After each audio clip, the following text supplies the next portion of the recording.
My name is Ivan Petrov. I am 75 years old. For 50 years, I have kept a secret that, if revealed in 1943, would have gotten me shot on the spot. But now, as death draws near, I need to tell the truth. The truth about Kursk, about T-34 tank, number 314, and about the man I killed, not a German, but my own comrade. June 1943. Before the battle, I was not the real Ivan Petrov. My true name was Ivan Volkov, born in 1,924 inches, a small village near the Polish border. My father was an officer in the Imperial Russian Army. In 1937, during the Great Purge, he was arrested and executed. I changed my name, forged documents to survive. If the NKVD, the secret police, discovered this, I would be considered an enemy of the people. When I was called to the front in 1942, I was 18 years old. They trained me as a tank gunner. I was good, too good, and that is why I was chosen not just to fight, but to watch. One night before heading to Kursk, a man in civilian clothes came to me, Major Bereznev, NKVD. He knew everything about me, about my father, about my false name. Volkov, he said, his voice cold as ice. Or should I call you Petrov? I could arrest you right now, but I have something more important for you. He handed me a photograph. Sergei Kozlov, my tank commander. This man is suspect. His father worked for German intelligence before the war. We believe he is a spy. During the Battle of Kursk, you will watch him. If he shows any traitorous behavior, surrender, reveals our positions, sabotage, you know what to do. He placed a TT-33 pistol in my hand. Shoot him in the head. That is an order. If you fail, your family, your mother and sister still alive in Tula, will disappear. I had no choice. I was a spy within my own crew. Tank number 314. Sergei was the best man I ever knew. He cared about every person in the crew. He shared his rations. He told stories about his wife and young daughter waiting for him in Leningrad. He taught me how to survive on the battlefield. Ivan, he would say, always remember, our mission is to fight and go home, not to die uselessly. But I had to watch him. Every movement, every word. I hated myself. Dmitri, our driver, always singing. Mikhail, the loader, big but gentle as a lamb. Alexei, my fellow gunner, always telling jokes. They were my family, but I was the traitor in their midst. The 5th of July, 1943. The first truth. The battle began. As I told before, thousands of artillery shells exploding, tigers advancing. But there is one detail I did not mention. In the middle of the battle, while we were fighting a tiger, Sergei suddenly ordered us to fall back to a strange position, away from the main formation. I suspected immediately. Was this part of some conspiracy? Was he planning to surrender or lead us into a trap? My hand touched the pistol hidden in my pocket. My heart pounded. Was this the moment? But then I understood. Sergei had spotted a group of tigers advancing toward the flank of our entire division. If they attacked, the whole unit would be surrounded. He positioned our tank in ambush, waiting. When the tigers came, we fired at their weakest side armor. Destroyed 2 of them. The rest had to retreat. Sergei had saved hundreds of men. I felt ashamed.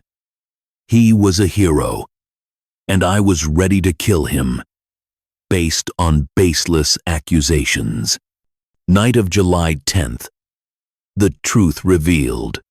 We were resting in a forest, exhausted, hungry, but alive. I was sitting alone, trying to process the conflicting emotions inside me, when Sergei sat down beside me. "Ivan," he said quietly, "I know." My heart seemed to stop. "No." "No what?" "Comrade Commander, I know the NKVD sent you to watch me. I know you have a gun to shoot me if necessary." I could not speak. My mouth went dry. Sergei smiled sadly. "Don't be surprised. I am not naive. Bereznev has done this to everyone he suspects.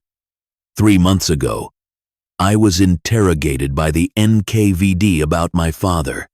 I guessed they would send someone to watch me. And when you arrived at the unit, you were too careful, too attentive to me." He looked straight into my eyes. "But I am not angry with you. I understand you had no choice. They threatened your family, didn't they?" I nodded, tears streaming down my face.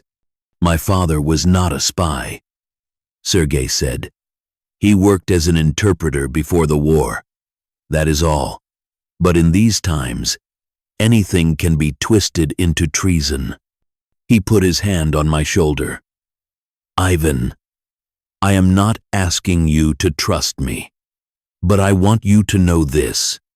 If I must die, I want to die for my country, not from a bullet in the back, based on false accusations." Prokhorovka, July 12th. The crisis. The Battle of Prokhorovka happened as I described. Hell on earth. But in the chaos, something occurred that forced me to face a terrible choice. Our T-34 was hit by a tiger. We had to abandon the tank. While running across the battlefield, we encountered a group of German soldiers surrendering. About 5 men. Weapons thrown down. Hands raised. Alexei wanted to shoot them. "They are fascists. They have killed so many of our people. End of. But Sergei stopped him. "They have surrendered. We do not kill prisoners. But, kill, kill, kill, kill, 9, 1, till, This is war," Alexei shouted. "There are no rules." Sergei turned to Mikhail and me. "What do you think?" This was a test. I knew it. If Sergei killed the prisoners, I could report this as a war crime, prove he was unworthy. But if he let them live— "The commander is right," I said. "We are not monsters like them." Sergei nodded. We disarmed the Germans and took them to the prisoner area. But I was not the only one watching us. The horrifying truth, that night, when we returned to the rear lines, Major Bereznev appeared, but not alone. He had Dmitri with him, our driver, Petrov. Bereznev said, "You have failed in your mission. Kozlov still lives, but fortunately, I have someone more reliable." I looked at Dmitri. The friend who always sang, always cheerful. He avoided my eyes. Dmitri has reported fully.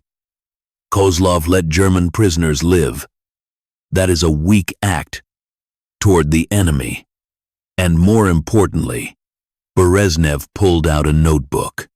We found this in Kozlov's pocket while he slept. It is a map with our positions marked. Clearly, he intended to pass it to the enemy. No, I shouted. That is a tactical map. Every commander has one. Silence, Bereznev barked. Kozlov will be shot tomorrow morning for treason. As for you, Petrov, you have failed. But I will give you one last chance. You will be his executioner to prove your loyalty. My world collapsed. The decision. That night, I could not sleep. Sergei was imprisoned in a truck, hands bound. I crept to him. Sergei, I whispered through the bars. I am sorry. I am so sorry. I am so sorry. He smiled weakly. Not your fault, Ivan. This system, it creates monsters from good people. It turns brothers into enemies. I will not shoot you, I said. I cannot. If you do not, they will kill your family. And then, they will find someone else to shoot me. Ivan, listen. There is a way. He whispered a plan. A crazy plan. A plan that could save us both. Or kill us both. Morning of July 13th. They led Sergei to a small forest clearing. Bereznev, several NKVD officers, me, and Dmitri. Sergei was tied to a tree.